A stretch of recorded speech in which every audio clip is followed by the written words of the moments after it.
The automotive industry is set for a revolution that will disrupt and reshape global business, threatening the survival of every organization. To make sure you survive and win in the new automotive game, automotive growth expert Roberto Dal Corso has interviewed global experts from the automotive industry to identify the changes and the impacts that are coming to keep you ahead of the curve. Hi everybody, and welcome to the leading disruptive automotive trends from around the globe. Today we have a very special guest, an old friend, an old colleague, Francisco Albarran, or better known as Paco, all the way from Madrid. Welcome and thank you so much for joining us. Well, thank you, Roy, for inviting me. Hey, it's my pleasure, and it's so good to catch up with you again. And I know that, we've known each other for many years. The way I've seen you is you've always been an absolute professional. You've been passionate about the automotive industry. You're passionate about your customers and the people you work and meet with. Tell us a little bit of how you got into the automotive industry. Well, it was some time ago already. Basically, it was like 15 years ago. I started to work in the automotive industry for a very good company called Watco. It was kind of a relationship between my personal background and my educational background, because I am an engineer, most concentrated in electronics, and Watco produced and designed very interesting products based on electronics for braking systems.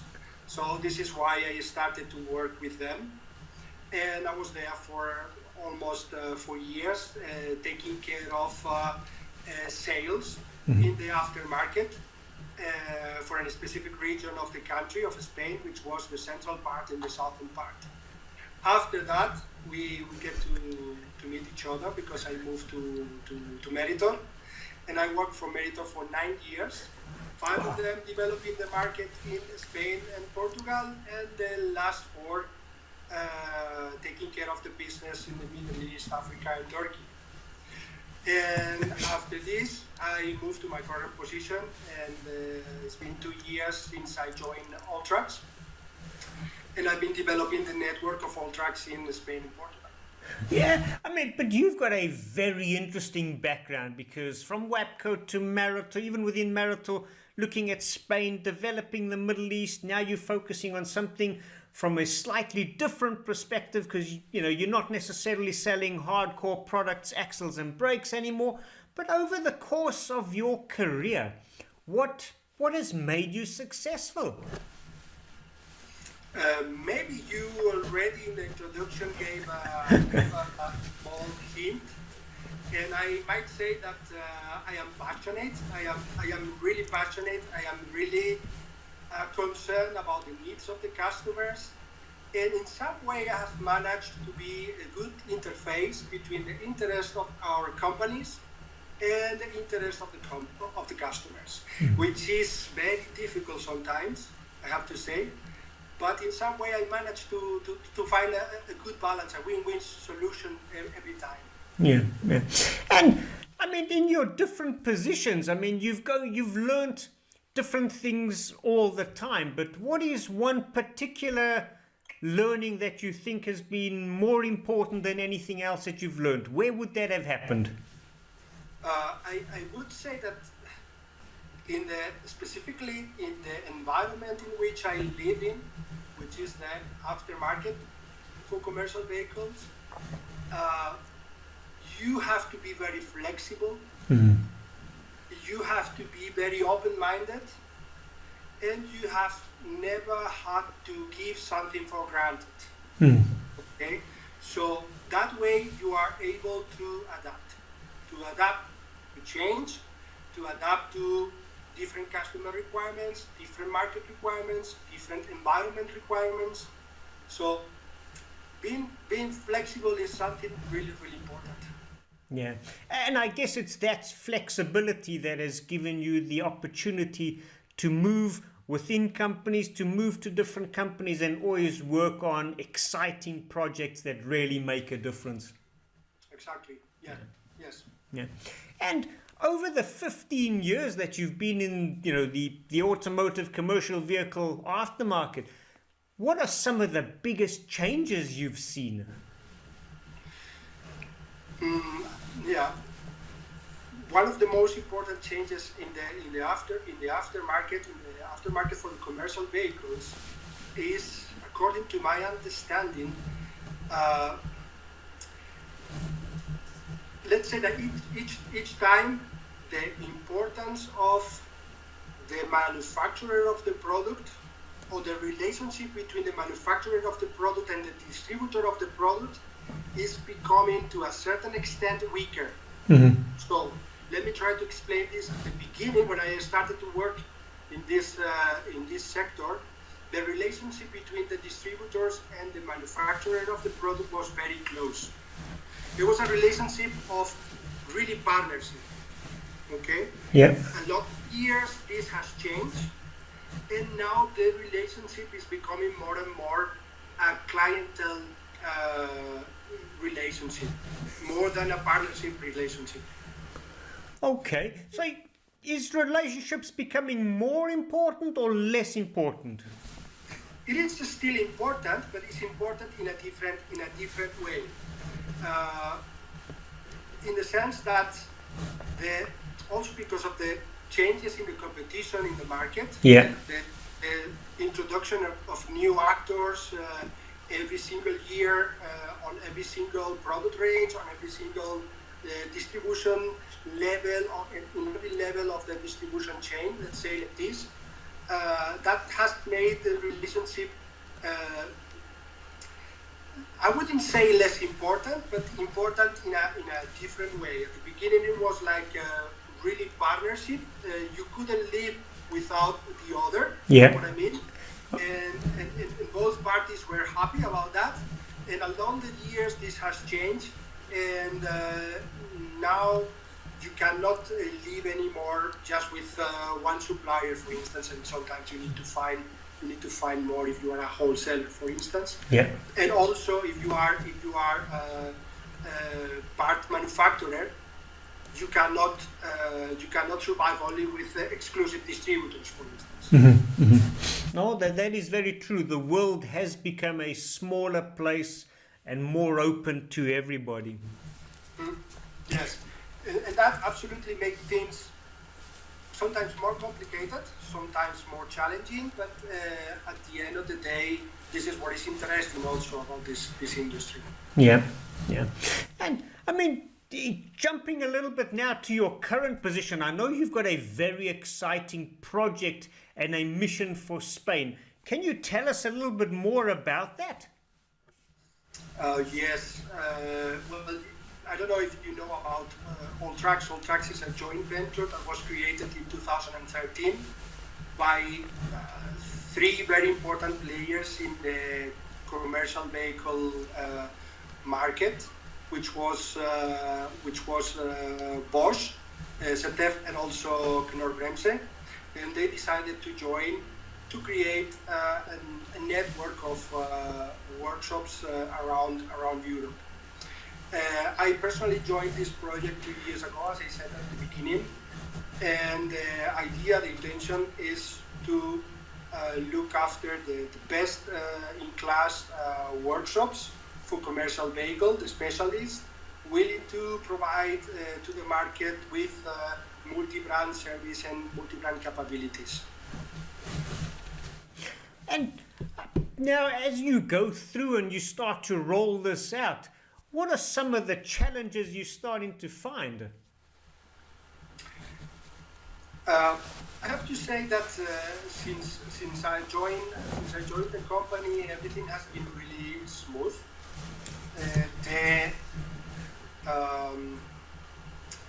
The feedback that we've got from the very beginning from the potential partners of our network has been really positive. Mm-hmm. One of the challenges is to find a balance between all the different players that have an impact in this project. As you can imagine, we are touching all the different all the different levels of the distribution chain. Our founders, Nord, Boss, and ZF, they are really important. Manufacturers of products for the commercial vehicle trucks. And in other hand, we also have to deal with distribution of the spare parts. So with the wholesalers and all. Every of our founder has a different approach and a different mentality and a different policy. And then after this, we also need to deal with the workshops, which at the end of the day are the target of our products and our services in our trucks. And also we need to deal with the end user, because the end user must be aware and the end user must be informed about the new possibilities that they've got coming to our network in order to repair, maintain, or whatever they need with the commercial vehicles they have. So dealing with all these 4 different levels is a huge challenge, because as you can imagine, every step of the chain has its own interest and priorities and so on and so forth. So this is for me one of the biggest challenges. How prepared are you to navigate the disruptive trends that are set to hit your business? Will you survive and win in the coming years? To understand your level of risk exposure and to help you avoid becoming a statistic of failure, take the free risk assessment here, www.dalcorsogroup.com, which will identify the gaps and how to navigate the risks. By taking the risk assessment, you get a chance to win a free 30-minute strategy session with automotive growth expert Roberto Dal Corso. Roberto can help you identify an amount equivalent to 7% of your total annual sales that you are leaving on the table each year. To survive and win, take action now and visit www.dalcorsogroup.com. Yeah. I can imagine, because with, the 3 founders that you have, be it, ZF, Bosch and Knorr, I mean, these are 3 of the key manufacturers for the automotive industry. Somewhere along the line, I think every single truck on the road has one, if not more, of their components. Yes, correct. So I think it's going to be quite difficult if they're all putting pressure on you of how to navigate that one internally, and who do you listen to more or less, or promote, or how, whose approach do you take? How does that get decided? Well, having 3 fathers or 3 parents, you cannot say that you love one more than the other. So the 3 of them are completely engaged in this project, and we are really having support from them. The key point is always to have a clear definition of which are the responsibilities of each of the members of the teams, let's say. And for us, we have very clear the assignment given by the founders, which is to create a network of workshops to provide them the services they need to be proficient in multi-brand service. And after this, we are also in charge to maintain that network, to give additional value to that network on regular basis, and to promote the network at end user level. Having this in mind, everything is also easier for everybody. Yeah. And I'm sure, with your 3 strong founding partners, they all bring some added value that is different to the other 2, which I think is a unique opportunity for you. Yes. The most valuable and most interesting asset that they are providing, of course, is their technical knowledge about the commercial vehicle systems, let's say. Yeah. And each of them are really powerful on the area of expertise. Bosch is an important player in the diesel systems and injection diagnostics, electronics. Knorr Bremse is very important and powerful with the brake systems and electronic systems for braking. And finally, ZF is one of the most important players in the market for transmission products. And all this knowledge, all this know-how combined is giving us, or putting us in a very important position in order to attract those best-in-class workshops willing to perform multi-brand service and maintenance on the market. Yeah.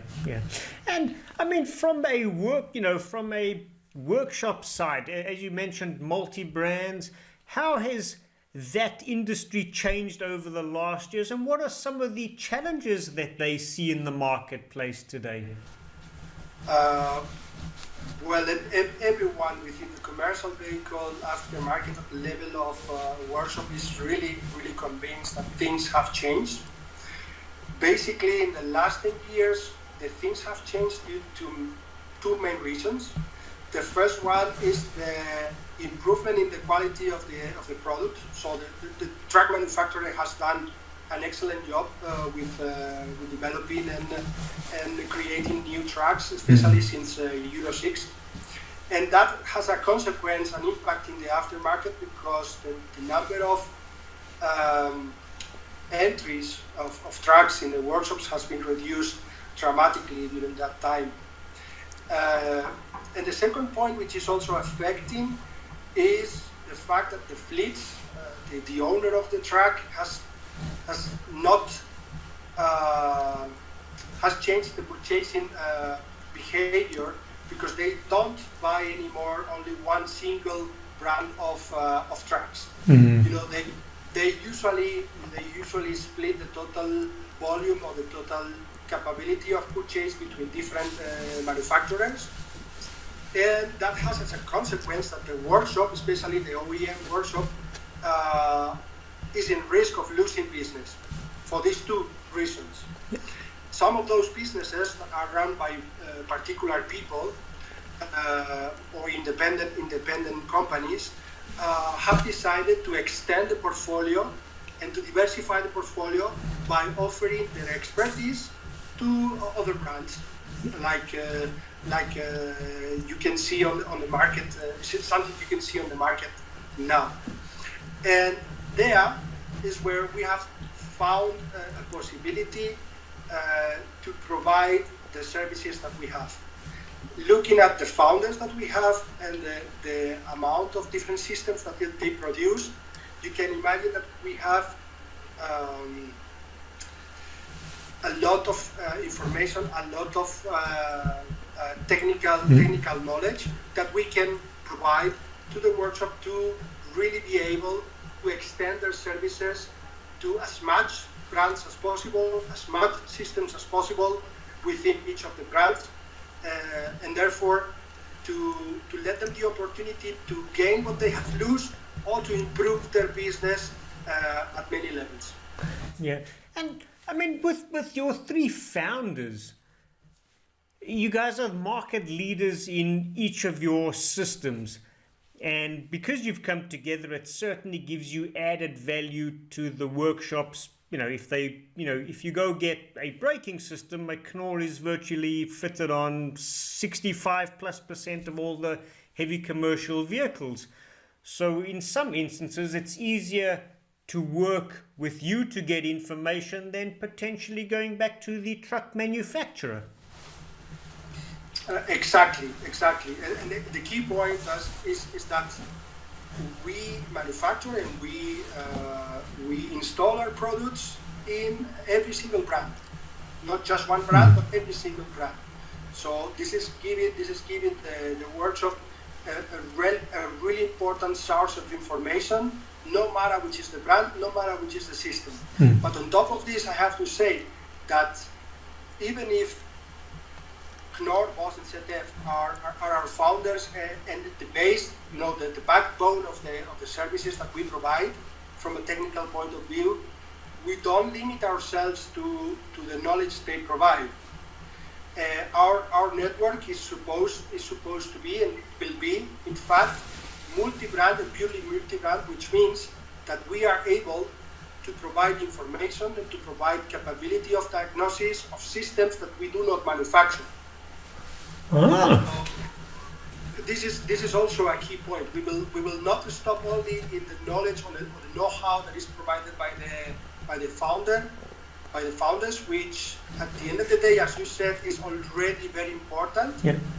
But we will still provide also knowledge and capabilities for other brands, other systems, and with really the intention to be a network providing really multi-brand service. No, that is very interesting, because I love the concept, and I think, it's going to be very successful across Europe as it gets slowly rolled out, because the value added that it brings for the end user in the workshops is something that potentially one manufacturer on its own cannot do, if I can put it that way. Exactly, and if we agree that the market in the aftermarket has changed, and we really agree on the fact that the fleets no longer buy only one brand of trucks, and those trucks are having an excellent quality and they break down much less. Yep. If we really agree on this, we immediately, if we are businessmen, we immediately need to look for solutions, or to look for something that is helping to fill all the capability that we have in our business. And immediately the conclusion is that you need to go for the multi-brand business. Yeah. Okay. And if you look at the market nowadays, for a partner that is helping you on this, helping you in giving you the multi-brand capability, not only at the technical level, but also from a sales point of view, marketing point of view, because this is something that we also do. Then the best solution today is Alltrans. Yeah. No, I think the concept is fantastic. And when you look at the workshops, I mean, obviously they now need to go with multi-brand, so people like yourself offer a fantastic platform for the information and the know-how. But what are some of the other challenges that they are facing? You will not believe it, but after a couple of years really concentrated in visiting workshops, one of the major challenges they have is the people, the human resources. It's unbelievably true that it's very difficult for them to find the right staff, the right people, and it's something that sometimes, even in a country like Spain, in which you probably know that the unemployment rate is relatively high, it's difficult to find good professionals, and sometimes this is one of the reasons they put on the table in order to one of the reasons that is preventing them from growing sometimes. Yeah. Even the chance to grow, sometimes they are blocked because they cannot find the right people. Wow, now that is interesting. And is it the right people that actually do the servicing and the work, the technical skilled people? Or is that also office and business and leaders at the level within the workshops? It is a little bit of both, but I have to say that the most difficult part is always the technical part, technicians, Yeah. The mechanic. The commercial vehicle aftermarket is a really tough job in terms of being a mechanic, and it's very difficult today to find the right people. Yeah. At level. And from a people side, I mean, now also, as the population and you look at the workforce, it's getting younger, if I can put it that way. Not that we're old, and I'm not saying that, but when you look at it by, statistically, by the year 2020, almost half of the workforce is going to be this new millennium generation, which is very different to you and I, and even more different to some of the other generations. This is completely true, one of the biggest challenges is the professional education.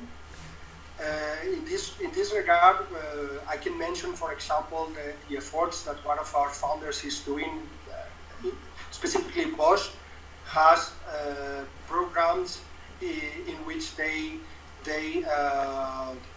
try to instruct young people in technical areas, not only in Germany but also in Spain and other countries, because this is one of the key points. Yeah. There will be also a change in the way we work and in the way that these technicians work in the future, because more and more the job will be related to electronics and to diagnostics, you know, and the balance between the amount of physical work you have to perform and the digital work you have to perform is going to be changing year after year with the new technologies that are coming.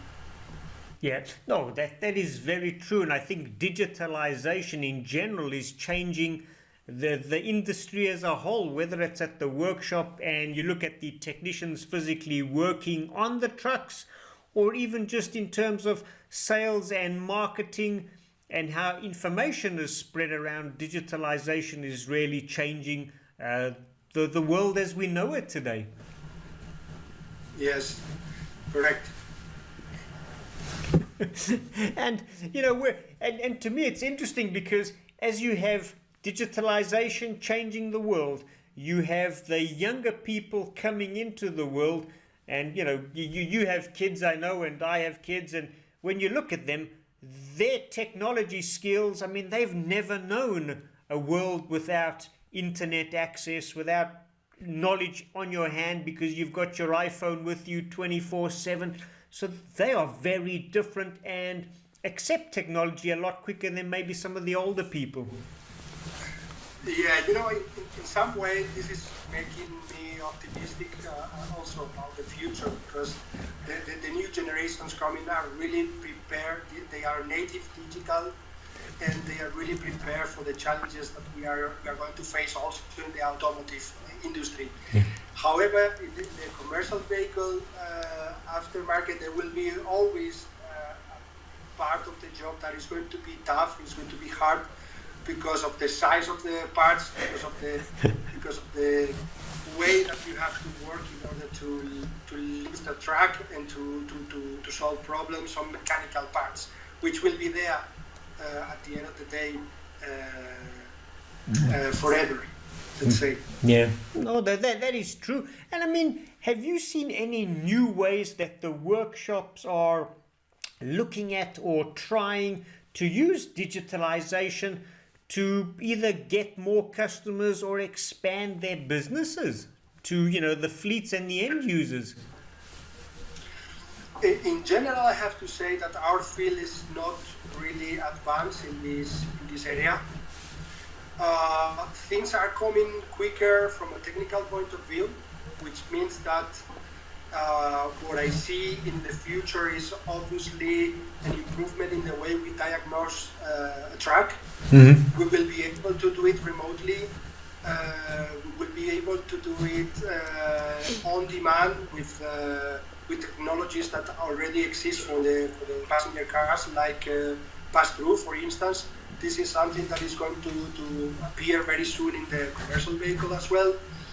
But I have to say, and in particular, this changes between different markets. But in my region, in the southern part of Europe, I have to say that the workshops are not really well prepared in order to sell their own services. Okay. This is also one of the areas in which we try to help them in no trucks. Yeah. This is something that we do on their behalf by selling directly the network to the end users, and also we can do helping them specifically on a specific basis to each of the partners to help them to try to gain customers from a digital point of view, not only basic marketing techniques. Yeah. Oh, that is very interesting. I didn't realize that's one of the services you're also offered, which is very nice. Yes, and it's really something that is interesting because as I said, in this field we are not state of the art as a workshop. Let's say is not really prepared. The workshop is not really prepared to do this kind of things. Yeah. And I mean, at the workshop level, do you see much consolidation going on? I mean, I know at distributor level, big distributors are getting stronger. Is a similar trend happening at the workshop level, or not really? You know, it's still very much the way it's been over the last 5-10 years. I have to say that at the workshop level, there is no trend like this. Especially in the commercial vehicle field, there have been changes in the last years because the vehicle manufacturers have restructured their networks to a certain extent. Some of them they do it in a more radical way, let's say, reducing the number of service points. Some others they did it in a different way, but at the end of the day, there is no this consolidation, according to my understanding, as importantly as is happening in the wholesaler or distributor level. Yeah. Because I mean, and you mentioned it that the OEMs are moving more into the aftermarket, moving direct, and some of them are being maybe more aggressive into the market, because that's also, I mean, how do you balance those? Because at the end of the day, I think I would envisage that the OEM is trying to get to the workshop and you trying to get to the workshop. Do you work together, or is there a little bit of competition with the OEMs trying to get to the workshops? We at Soul Trucks, we don't really touch this area because we are purely a service concept. Yes. Which does not involve any spare parts sellout. Okay. So we don't really have contacts with the OEMs or in order to let's say to sell out spare parts or to promote the sellout of spare parts, because we as Soul Trucks we focus only on services. Only on the services. So that's your niche into the market, away from the spares. Focus on the technical servicing of it. Yeah, and obviously by doing this, we really believe that we will create a pull effect that is going to improve the positioning of the founder's product into the aftermarket. Yeah, and then whether that pull effect brings it through the OE side or whether it brings it through the independent distributors and wholesalers, the founders will be happy with both. Absolutely, yes. I have to say that the priority is always to push sales into the independent aftermarket, but at the end of the day, we want our products to grow on the market, and no matter where is the south. Yeah. No. And just jumping one step down the chain, when you look at the end user, what are some of the difficulties that they are facing today in the marketplace and in the way the market is changing? Today, what is difficult for a fleet is to find a one-stop shop. As I said, they have no longer just one brand of vehicles, and therefore, if a fleet has 50% of brand A and 50% of brand B, day to day or so far, they have to rely on the manufacturer A and manufacturer B to have everything sold. Yeah. On top of this, if you look at the load and the trailer that they have, also it is introducing another variable on the equation. So they really need and they really see interest in the possibility to have a partner that is able to repair whatever truck, whatever system within the truck, also the trailer, the buses, every commercial vehicle, even including the light commercial vehicles. Yeah. No, that is something very interesting that you touch on, because a lot of, let's call it distributors, wholesalers, or even garages, I think, want to be a one-stop shop, as you say, but you don't feel that they're doing a best job and that could be done better. What are some of the things that you think that they could improve on? You mean the wholesalers or the workshops in this case? Both. No, I would agree, and that's why we don't see people doing as good a job that could be done, and there's certainly area for improvement.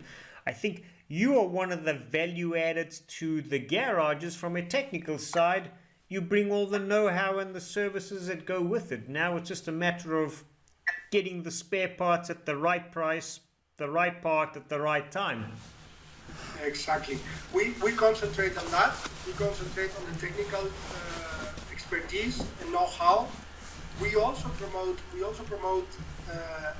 the network from a sales and marketing point of view. Yeah. So we make clear to the market and to the end user that we are not only the best in terms of technical support, but also we are good in letting you know that we are, which is really, really important.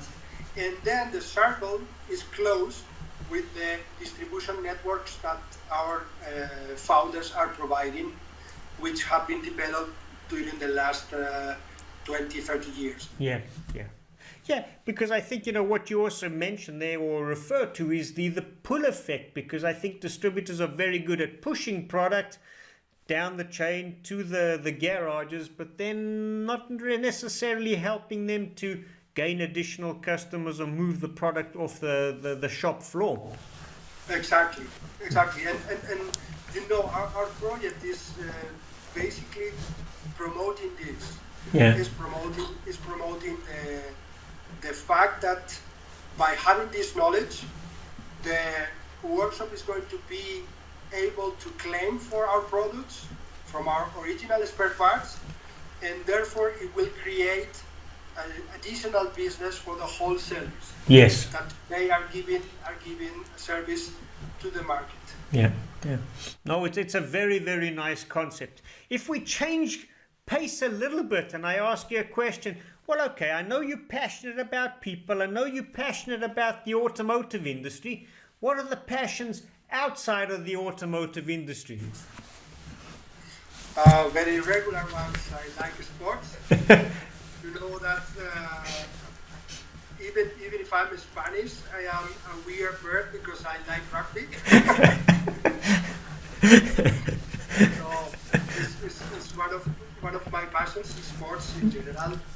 I also like music, especially rock and roll. Okay. Like science. I really like science. My background is technological, and therefore I am really interested about science and how we apply science to the businesses and to the companies. I am also interested in astronomy, which is also something really, really nice. Yeah? Yeah. This is it. I like it. I didn't realize that. I mean, I knew you were an engineer by background, but I didn't realize you were very much passionate also about technology and the sciences. So we'll have to call you Professor from now on then. You know, I was a professor at the university. I was an associate lecturer for 6 years at the university here in Madrid. Yeah. So also a little bit this background. It was a very long time ago, I have to say. But yes, I really love teaching more grown-ups rather than kids. Yeah. You know, some different. But I really like, and I think to be a sales guy, you have to have this passion of being able to communicate in a nice way, let's say. Yeah. No. So I mean, this So the work you do today is absolutely perfect because it combines some of the education with the automotive industry and it blends it into one for you. Absolutely, yes. And one key point as well is that it's giving me the chance to learn a lot. You know that I was really if I am an expert in something, which is something very big to say, it was in relationship with wholesalers and distribution networks, national and international levels. But since I joined the project of All Tracks, I am learning a lot about the needs and the requirements of the end users as well. So the workshops and also the fleets, which is for me really valuable as well. Yeah, I can imagine because, from where you've been in the industry, you've seen all the different levels and even a greater understanding of what the end final user needs and wants. Can you put it all together in the process, and that certainly helps in whatever you're doing.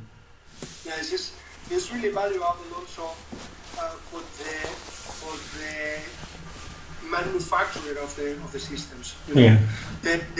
The information that we get directly from our partners and directly from the end users is really important and valuable for our founders, for instance, in order for them as well to design the strategy at different levels, not only at independent aftermarket level, but also at design level, at OEM level. It's really interesting. Yeah.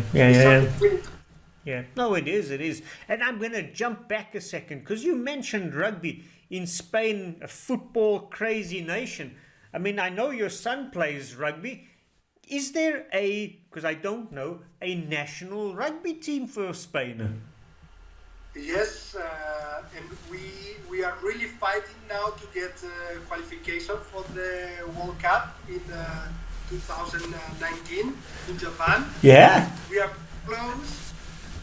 We had a very tough game with Belgium 2 or 3 weeks ago. I have to say that it was a little bit weird one because we had a Romanian referee that we believe that was not having a very straight actuation, let's say. But yes, we are trying to get qualified for the second time in our history to the World Cup. Oh, that's fantastic. So are we going to see your son one day playing for Spain? I wish he could. Yes. Well, you never know. I'm quite sure with you as a role model, he can only do well. Well, if I'm a role model, I hope that I will be for other areas rather than sports, because I was not that good in terms of sports, right? No, I was more referring to you being a role model because you're passionate about people and passionate about what you do. And if you can transmit and inspire him to be passionate about what he's interested in, you can only be a great role model. Absolutely, yes. I really need. This is also a personal question, but I really need believe in what I'm doing. If I really believe in what I'm doing, usually I am very self-confident that we can really get it. Yeah. No, that's how I've known you. You've always been professional, self-confident, and absolutely spot on. Paco, I don't want to take up more of your time. I can only say thank you so much for joining us. As always, it's been a pleasure talking to you and learning from you. Thank you very much for inviting me, Robbie. I hope it was of help. Absolutely. Thank you so much. I hope that you have enjoyed and found value in watching this interview. If you want to learn more about the leading disruptive automotive trends impacting the industry, check out www.dalcorsogroup.com. I encourage you to share it with colleagues that will appreciate great industry insights. Join us tomorrow for more experts from around the world.